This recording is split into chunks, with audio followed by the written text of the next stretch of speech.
One thing that I have a huge gripe with is Ogwamanje. We definitely probably going to get there.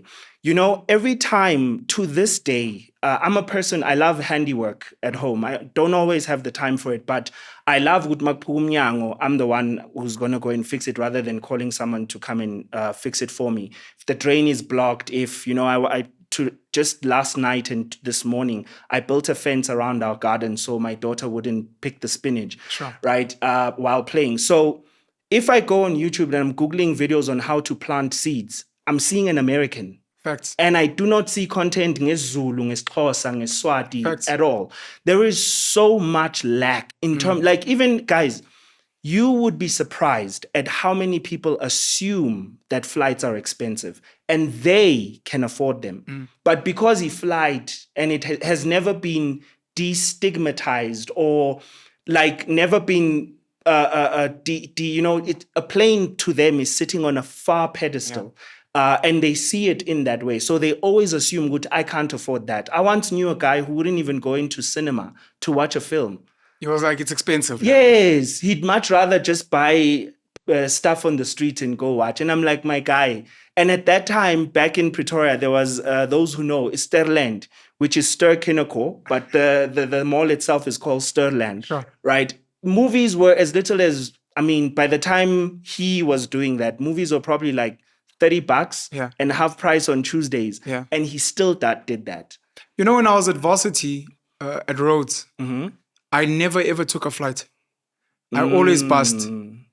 And if you were to ask me what was the reason, discrepancy or the difference between the flight price and the bus, I would have never told you. There we go. Because I always assumed.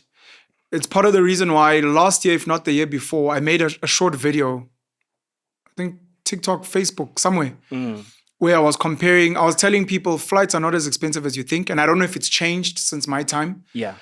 It was $4.99, let's say $5.99 to fly from Joburg to Durban, where at the same time a taxi, which will take you 6-7 hours, was $4.50. Imagine. Lapo, the flight will take you an hour. Exactly. But again, to remove the stigmas, because we're not speaking about it. You see a shiny hair salon? Yes. You like, say, let's go cut hair there. You're like, aha, there.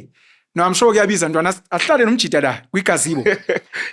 sure I'm fast in 10 rand. Exactly. And then you find out there it's $30, $40. You get washed, you get all the nice treatments. But we've got this perception. You're very right. Exactly. Yeah. So those are the things. You know, I had an experience. My dad passed on in 2018. And I remember there was a time where I had to go get his death certificate. I was here in Pretoria. And Mina, I don't know why. I assumed Utama death certificate, you fetch them in the Home Affairs where the person was located. Yeah, where they passed away or where Labahlala. Because my dad was back home in Mpumalanga, Bethel, and I was here.